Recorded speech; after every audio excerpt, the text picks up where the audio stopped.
And good evening and welcome to a new NSL season here on SBS Television, the 16th season, now called, of course, the Coca-Cola National Soccer League of Australia. Good evening to viewers right around Australia, and indeed welcome to viewers right around the United Kingdom and Western Europe through Sky Europe. And as I said, this is the 16th season of the NSL.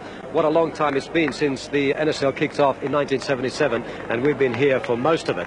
And we're kicking off suitably where the league kicks off this season, at Austral Park in Newcastle, where the match is between one of the new teams in the NSL, the Newcastle BHP Breakers, and the very attractive Adelaide City. Later on in the program, we'll have highlights for you of 3 other matches as well, both from Melbourne and from Sydney. Losing the grand final in a cruel penalty shootout has not shaken the faith of Melbourne Croatia. The team that could have been champions remains intact. The main change is at the helm, with NSL rookie coach Ken Murphy now calling the shots.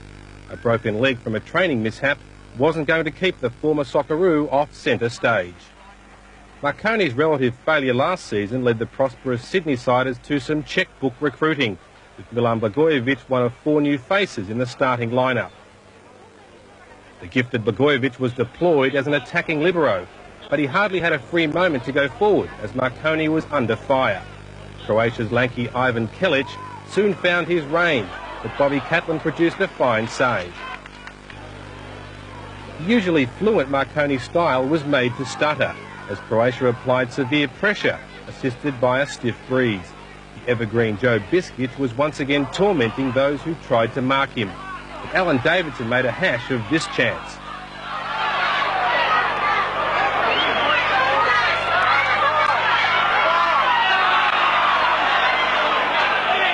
When Marconi did manage to cross the halfway line in the first period, they were hardly convincing. In fact, after pushing forward in the 23rd minute, a long clearance by Croatia's George Hanna exposed the frail Marconi defence. Kelic opened his account for the new season with a cool, clinical strike.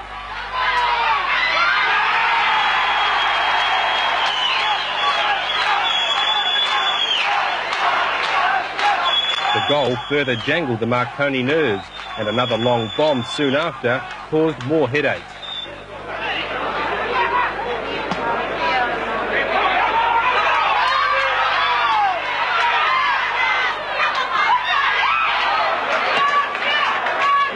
After the interval, Marconi enjoyed the wind-assisted passage to goal. John Markovski connected sweetly, but Croatia's custodian David Miller was right in line.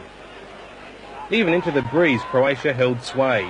Yet another botched attack by Marconi was punished when a neat interchange freed Mark Telejic. His through ball set Kelic away, with Steve Georgiakis vainly appealing for offside in a Marconi defence that had got things horribly wrong. Francis Awaratife applied the finishing touch for a 2-0 lead after the hour. Marconi's cause looked hopeless until David Lowe came off the bench and started a one-man assault on the sturdy Croatia backline. He set up Steve Corica, but the lazy shot didn't do justice to Lowe's work.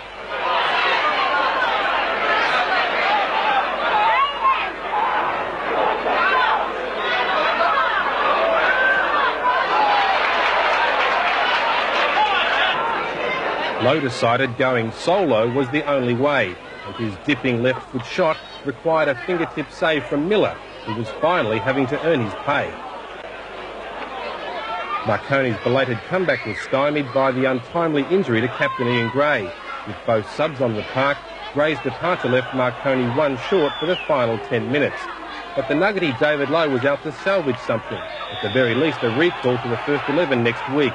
His tenacious running so upset Branko Milosevic that the Croatia playmaker conceded a penalty. It capped a busy day for referee John Santa-Isabel, who booked 6 players, as well as earning undeserved booing for the penalty decision. Andy Harper converted for a goal on his debut, but it wasn't enough to bother Croatia's new coach. Did you feel nervous today? Oh, I was saying to the guys before the game started, I woke up this morning and I thought, I wish it was me that was playing. I was never nervous playing, but I was really quaking in my boots today. You know, you've got to rely on people that do the jobs. It's okay telling people things and going over, but you still rely on the players. It's all, if the players aren't good enough, they won't win. You know, it doesn't matter what I say. If there is a style that Kenny Murphy likes to see played, what will change in the coming weeks as your influence will become more obvious?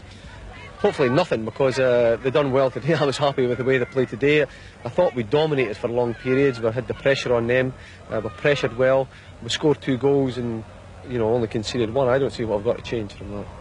The biggest thing that we did was we let Melbourne Croatia dictate the style of the game that was going to happen. We didn't play out of the back in the first half. We just kicked long balls, which is not our game. So our midfield was really nullified by ourselves. So I mean, that to me is fairly easy.